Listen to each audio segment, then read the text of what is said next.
A Bad Case of Stripes by David Shannon.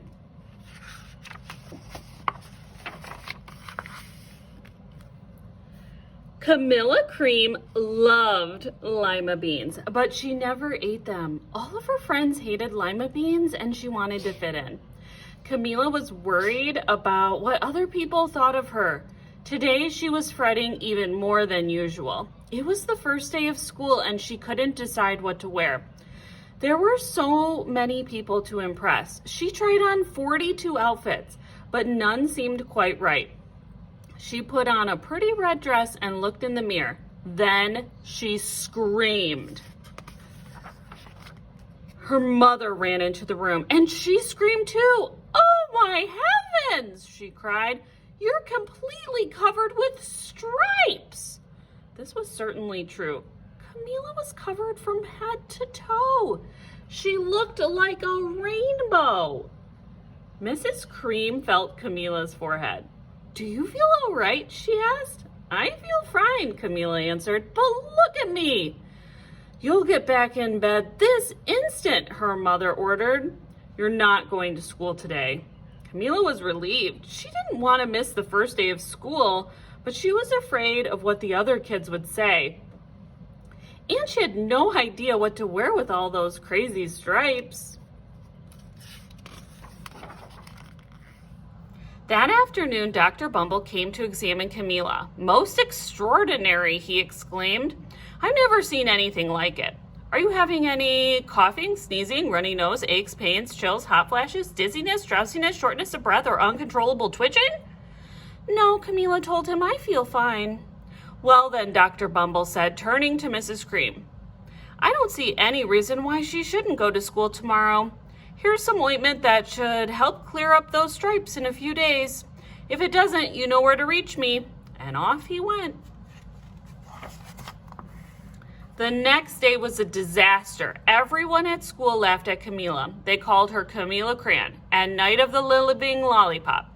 She tried her best to act as if everything was normal, but when the class said the Pledge of Allegiance, her stripes turned red, white, and blue, and she broke out in stars.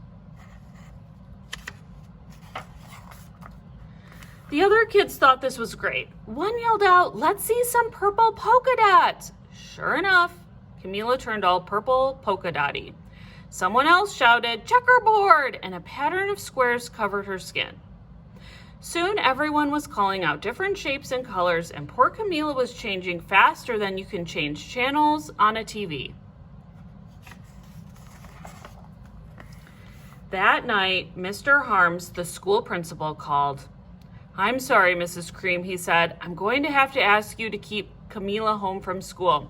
She's just too much of a distraction, and I've been getting calls from the other parents. They're afraid those stripes might be contagious." Camilla was so embarrassed. She couldn't believe that 2 days ago everyone liked her. Now nobody wanted to be in the same room with her. Her father tried to make her feel better. "Is there anything I can get you, sweetheart?" he asked. "No, thank you," sighed Camilla. What she really wanted was a nice plate of lima beans. But she had been laughed at enough for one day. Well, yes, I see," Dr. Bumble mumbled when Mr. Cream phoned the next day. "I think I'd better bring in the specialist. We'll be right over."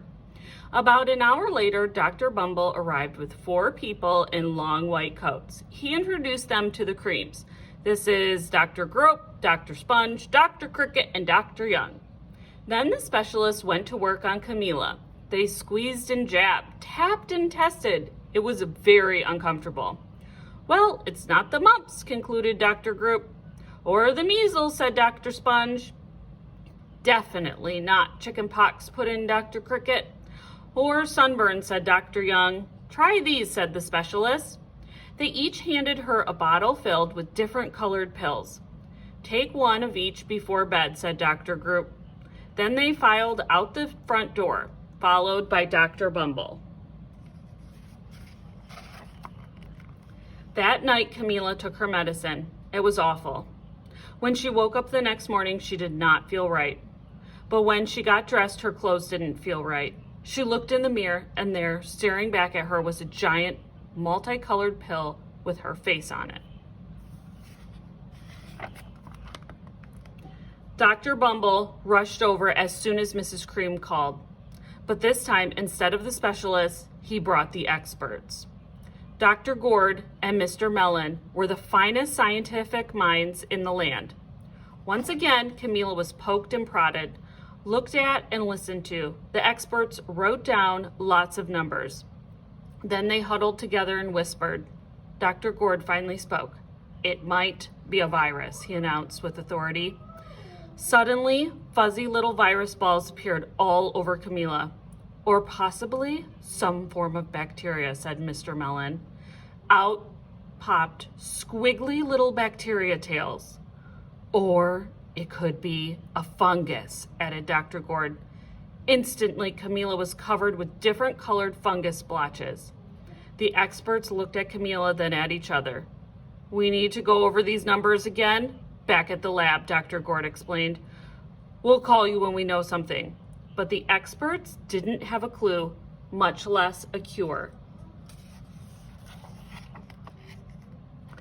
By now, the TV news had found out about Camilla. Reporters from every channel were outside her house telling the story of the bizarre case of the incredible changing kid. Soon, a huge crowd was camped out on the front lawn.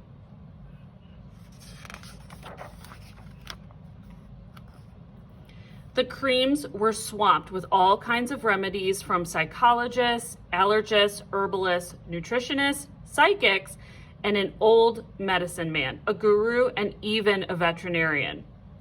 Even a so-called cure only added to poor Camilla's strange appearance until it was hard to even recognize her. She sprouted roots and berries and crystals and feathers and a long, furry tail, but nothing worked. One day, a woman who called herself an environmental therapist claimed she could cure Camilla.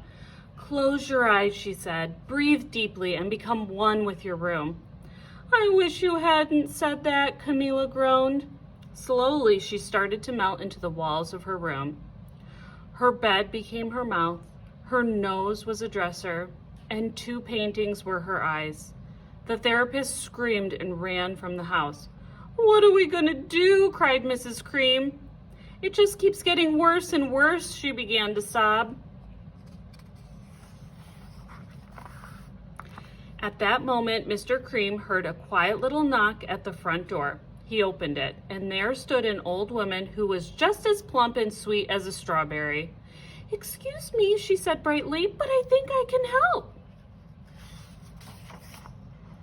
She went into Camilla's room and looked around. "My goodness," she said with a shake of her head. "What we have here is a bad case of stripes. One of the worst I've ever seen." She pulled a container of small green beans from her bag. "Here," she said, "these might do the trick." "Are those magic beans?" asked Mrs. Cream. "Oh my, no," replied the kind old woman.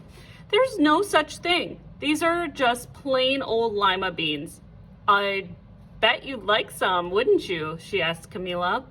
Camilla wanted a big, heaping plateful of lima beans, more than just about anything, but she was still afraid to admit it. "Yuck," she said. "No one likes lima beans, especially me." "Oh dear," the old woman said sadly. "I guess I was wrong about you." She put the beans back in her bag and started towards the door. Camilla watched the old woman walk away. Those beans would taste so good, and being laughed at for eating them was nothing compared to what she's been going through. She finally couldn't stand it. "Wait," she cried. "The truth is, I really love lima beans." "I thought so," the old woman said with a smile. She took a handful of beans and popped them into Camilla's mouth. Said Camilla. Suddenly, the branches, feathers, and squiggly tails began to disappear. Then the whole room swirled around. When it stopped, there stood Camilla, and everything was back to normal. I'm cured, she shouted.